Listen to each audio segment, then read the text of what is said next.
Hello students, welcome to EPG Pathshala.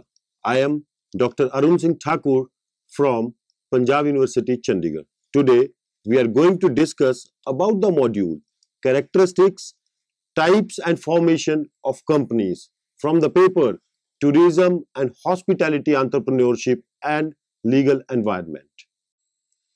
This present module discusses in detail about the types of companies exist in India under the Companies Act of 1956 and latest Act of Companies, that is 2013, and other legislation options. After studying this module, the students, you will be able to define the meaning of company law, explain the definition of company, define the characteristics of company, make a list of different types of companies and differentiate between public and private companies. Let us start.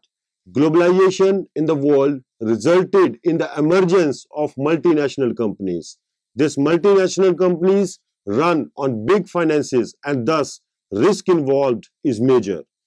The partnership firms having two major limitations. The one is unlimited liability of the partners involved and the other is access to very limited resources. Here comes the need of a separate law which is called as company law, under which company is formed, overcome the limitations of the partnership business. The multinational companies like Samsung, Apple and many more have their investors as well as customers from the worldwide market. In India, there are also certain companies which operate at global level like Tata Industries, Reliance Industries, etc. Now, what is company law? A law which regulates the functioning of the companies as well as the business enterprises is termed as company law. This law applies to all type of associations working for profit or maybe non-profit purpose. The company law defines the responsibility of the members, the legal entity of the company, incorporation procedure of the company, and procedures for the regulation of the company affairs in day-to-day working. In India, the company law is governed by an act which was called as the Companies Act of 2013. Earlier, there was the Companies Act of 1956. Now let us understand the meaning of company. The word company has no technical legal meaning. It may be described as an association of persons for some common objective. The purpose for which people may associate themselves are diverse and include economic as well as non-economic objectives. But in common parlance, the word company is normally reserved for those associated for economic purpose, that is, to carry on a business for profit. The definition of the company given by Professor Hene: a company is an artificial person created by law having separate entity with a perpetual succession and a common seal. Under the Section 3, Part 1 of the Companies Act 2013 defines a company as a company formed and registered under this act or an existing company. An existing company means a company formed and registered under any of the previous company laws. This definition does not clarify the different features of the companies. According to Chief Justice Marshall of United States of America, a company is a person, artificial, invisible, intangible, and existing only in the contemplation of the law. Being a mere creature of law, it possesses only those properties which the character of its creation confers upon it, either expressly or as incidental to its very existence. One better accepted definition of company is given by Lord Justice Lindley. A company is meant an association of many persons who contribute money or money's worth to a common stock and employs it in some trade or business, and who share the profit and loss as the case may be, arising therefrom. The common stock contributed is denoted in money and is the capital of the company. The persons who contribute it or to whom it belongs are called as members. The proportion of capital to which each member is entitled is his share. Shares are always transferable, although the right to transfer them is often more or less restricted. So, the diagram represents meaning of the company. A company is an association of persons associated for some common purpose with business, charity, research, etc., and that is registered or incorporated under the Companies Act, where it acquires certain attributes, having separate legal entity, limited liability, having perpetual succession and transferable shares. The property is separate from its owners or managers and represent through a common seal. Now further, we'll describe the main characteristics of the companies. The first is incorporated association. In India, a company is considered to have taken birth when it got registered under the Companies Act of 2013. It is set to be incorporated from the date mentioned in the certificate of incorporation. For registering public limited company, a minimum of 7 people required, and for registering a private limited company, a minimum of 2 people required. However, Section 11 of the Companies Act states that for running a business by more than 10 persons in banking and any other type of business by more than 20 persons needs to be registered under the Companies Act. Otherwise, it will be considered as an illegal business of association. The persons registering their name for incorporating company must subscribe through memorandum of associations and articles of association. Also, they can choose from the options to form a company with or without limited liability.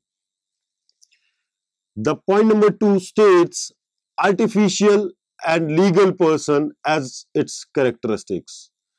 Registered company is considered as an artificial person which represents itself and will be here through its directors and seal. It was rightly pointed out in Bates versus Standard Land Corporation that the board of directors are the brains and only brains of company, which is the body, and the company can and does act only through them.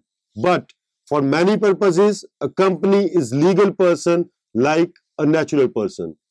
It has the right to acquire and dispose the property, to enter into contract with third parties in its own name, and can sue and be sued in its own name. However, it is not a citizen, as it cannot enjoy the rights under the Constitution of India or the Citizenship Act. In a popular case, State Trading Company Corporation of India versus CTO 1963, it was held that neither the provisions of the Constitution nor the Citizenship Act apply to it. It should be noted that though a company does not possess fundamental rights, yet it is person in the eyes of law. It can enter into contracts with its directors, its members and outsiders. Justice Hidayatullah once remarked that all the members are citizens of India. The company does not become a citizen of India. Now, what is called as separate legal entity? With the provisions provided in the company's law, any company is a separate legal entity and is independent of its promoters. Thus, it is very clear for the creditors to recover their money from the company only and its property, not from the personal property of its directors or promoters. Further, it is also clarified that no one can sue the individual members of the company for the act done by the companies and not the members. The property of the company can only be used by the members for running its affairs and should not be used for personal benefit. Thus, no member can claim the property of the company of his own under any circumstances. The company is considered as separate legal entity by the following: 1. Honorable Supreme Court or the courts, the Income Tax Department, the shareholders, the public, and the promoters. Now, what is perpetual succession? Company do not dies on the death of either of its promoters or all promoters. The life of the company does depend upon the life of its business and legal validity.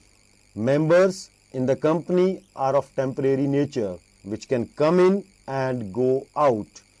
Even many incidents are there when all the members of private company died and even after that company survived.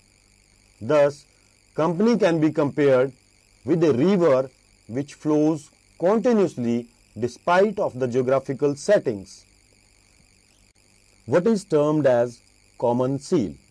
For representing itself, company uses its official seal like the natural person. Put signatures.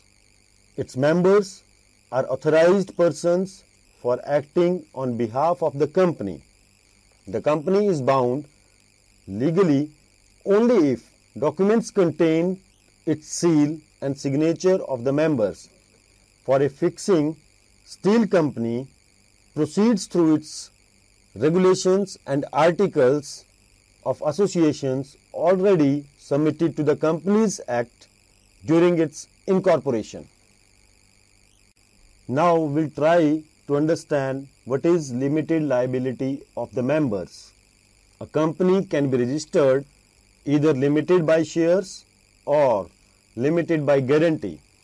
The members' liability in the company which is limited by shares is up to the value of the shares they hold.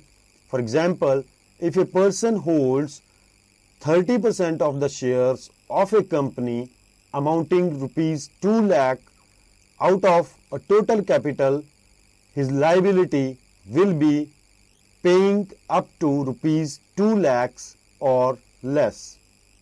On the other side, members' liability in the company limited by guarantee is up to such amount for which members submitted their undertaking and contributed in the assets of the company. Further, we'll try to understand what is transferability of shares. Shares of the companies are freely transferable in case of the public companies, and in case of private companies, there shall be restriction on the members to transfer their shares put in place by the Articles of Association. For the description of separate property from its members, as discussed earlier, that the company is a separate legal person, has its property is also distinctive from the property of its members. In case of need, company can sell out its property.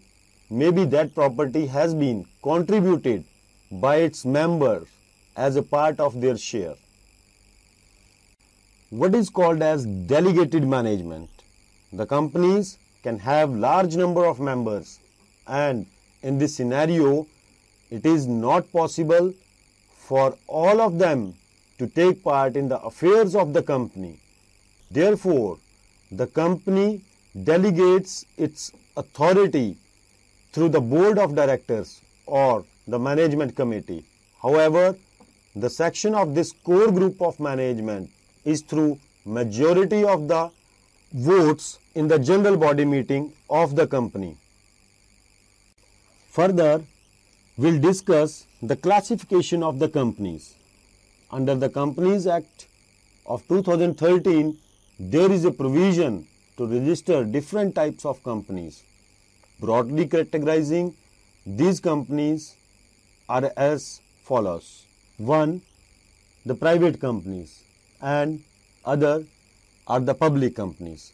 Both type of companies can be incorporated either as limited by liability or unlimited liability companies. Further, categorizing limited liability companies as 1.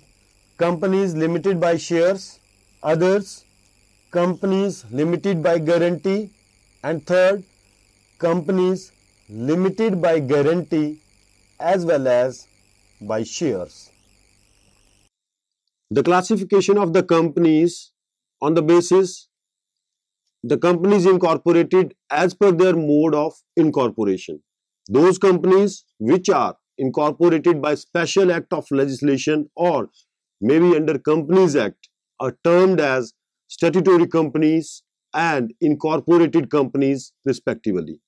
Now, what is statutory company? When center or state government through its act bring a company into existence, that company is called as statutory company. There are many statutory companies in India. For example, Indian Railways, Reserve Bank of India, Life Insurance Corporation of India, etc. These companies do not require memorandum of association, and also their auditing is done by Comptroller and Auditor General of India. Then comes registered company or incorporated company. Under the Companies Act, whosoever company is registered or incorporated are in this category. Most of the big name companies in India, specifically in private sector, are registered or incorporated companies. Few big names in this category are Ranbaxy, Dr. Reddy's, Bajaj International Private Limited, Domino's Pizza Hut, Aviva Life Insurance, and Blue Dart, etc., and many more. On the basis of liability of member, there are three types of companies can be registered under the Companies Act, namely companies limited by shares, companies limited by guarantee, and unlimited companies. Each of these types may be a public company or a private company. Now we'll describe the companies limited by shares. The companies limited by shares known as limited liability companies.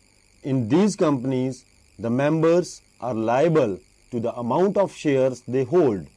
Such liability on the members can be exercised anytime during the operations of the company as well as during the time of winding up of the company. In our country, most of the companies are limited by shares only. The fourth is the company is limited by guarantee under section 12 part 2 of B of the Companies Act defines company limited by guarantee as a company having the liability of its member limited by the memorandum to such amount as the members may respectively thereby undertake to contribute to the assets of the company in event of its being wound up. The amount guaranteed by each member cannot be demanded up to the company is wound up. Hence, it is the nature of reserve capital. This type of company necessarily not required its share capital. Mostly, such companies form without share capital, and the purpose of these companies is non-trading. For example, foundations, associations for sports and clubs, etc. Now, we'll discuss about unlimited liability companies. The companies which do not define the limit of the liability on its member are called as unlimited liability companies. The members of the company are liable for all the debts and the liabilities of the companies in any case. If the assets of the company are not sufficient to fulfill the liability, then the personal properties of the members will be utilized to fulfill the debts. It is just like the Partnership Act for calculating the liability share of the members in proportion of the shares and the interest they are having in the company. Now we'll discuss the company types on the basis of number of members. Public limited company and private limited company are the two types on the basis of its members. First is public company. As per section 3.1 part 4 as amended by the Companies Amendment Act, the public company means a company which is not a private company, has minimum paid up capital of 5 lakh rupees or such higher paid up capital as may be prescribed, is a private company which is subsidiary of a company which is not a private company, that is, which is subsidiary of a public company. The private company. The private company means a company which has a minimum paid up capital of 1 lakh rupees or such higher paid up capital as may be prescribed and by its articles of association. Now, dear friends, we'll discuss the various privilege and exemptions of private companies. So, there are the following privileges and exemptions provided to the private companies, like they can have minimum of 2 members are required in private companies as compared to 7 members in a public limited companies. The private company can run its business from the date of incorporation and need not to wait for some certification from the competent authorities. Then the number of the board of directors can be minimum 2 instead of many in case of public limited companies. Then with the less number of directors, a private company enjoys freedom to recruit its managers, employees, as well as making other purchases for day-to-day operations. The private companies are also free to frame in their own regulations for conducting their meetings and proceedings for a voting process. There is also a freedom for becoming one person becoming director of as many as companies, where as in case of public companies, one person can act as director of not more than 15 companies. For the directors of private company, minimum qualification is also not a criteria. Apart from this, there are some other kinds of companies like foreign company. What is foreign company? A company which is incorporated in some foreign country and having its registered business in India is called as a foreign company. Here we need to clarify that the company which is incorporated outside India and have their agent for business promotion in India cannot be termed as foreign company. It will only be termed as foreign company if it specifies during its registration process about its foreign contracting company and thus establish an office to carry down the business operations of the company. It has been held in a case, famous case of Johnson's versus Aston Phil in 1989, where a mere presence of a representative of a foreign company is not sufficient if his only authority is to solicit order from the customers but not to make contracts on behalf of the company. Then government companies. According to section 617, a government company means any company in which not less than 51% of the paid up share capital is held by the central government, any state government or the governments, or partly by the central government and partly by one or more state governments. A subsidiary of a government company shall also be treated as the government company. Here it is noteworthy to discuss that the government companies can only be registered under the Companies Act of 2013, and companies termed as statutory companies and formed under certain statutes of legislature, for example, State Bank of India, the Reserve Bank of India, Life Insurance Corporation of India, are thus not to be called as government companies. What are holding and subsidiary companies? Holding companies and subsidiary companies are relative terms. A company is a holding company of another if the other is its subsidiary. Section 4 of the Companies Act defines a company to be deemed to be a subsidiary of another if and only if that other company controls majority constitution of its board of directors, or the other company holds more than half in nominal value of its equity share capital, or it is a subsidiary of a third company which itself is a subsidiary of the controlling company. What are called as investment companies?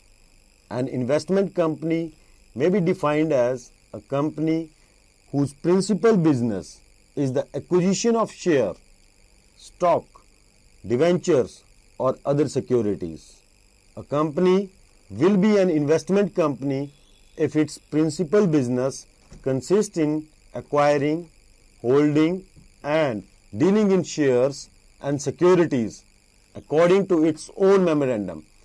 The investment companies does not hold the shares of other companies and thereby earn through the increased share value, but they also deal in trading of the shares and securities of other companies.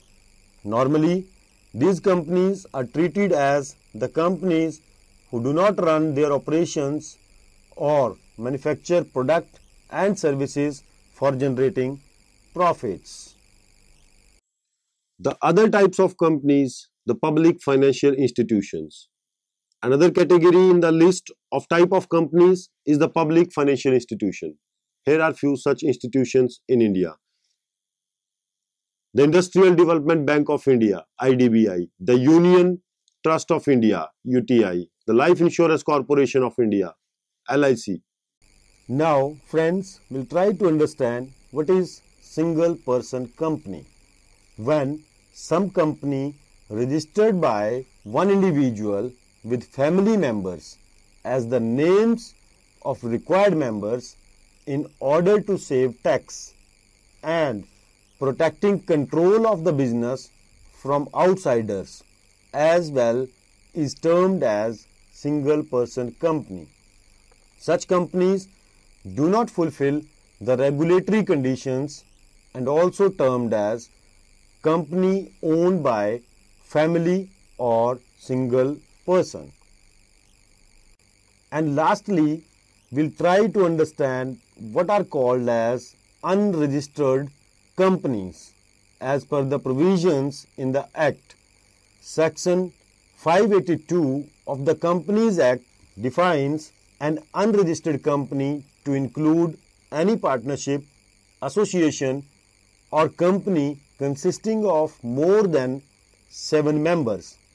The expression shall, however, not include a railway company incorporated by any act of Parliament or other Indian law or any act of Parliament of United Kingdom, a company registered under the Companies Act of 1956, a company registered under any previous company's laws and not being a company the registered office whereof was Burma, Aden or Pakistan immediately before the separation of the company from India.